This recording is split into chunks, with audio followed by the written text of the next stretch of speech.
Welcome to Penrose Learning, where we make understanding easy.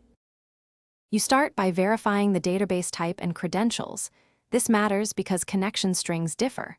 Once done, create the user's table schema with an ID, email, hashed password, and timestamps so you can store signups reliably.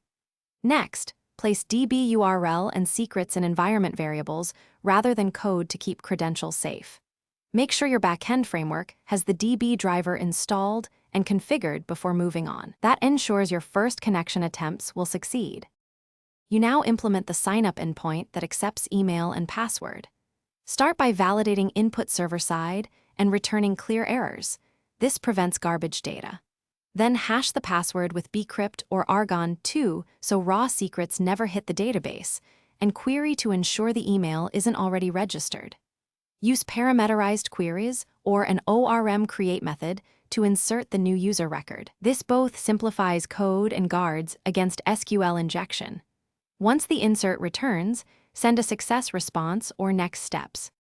You finish by adding email verification, session, or JWT issuance, and wrapping sign-up operations in a transaction so partial failures don't leave bad data. Then run integration tests and simulate concurrency to ensure uniqueness constraints hold under load. Make sure migrations are applied and connection pools are sized appropriately. If something breaks, the key troubleshooting tip is to inspect backend logs, confirm environment, DB, URL, and credentials, and verify migration state.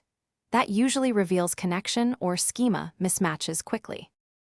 Thanks for watching. If this was helpful, leave a like and consider subscribing. See you next time.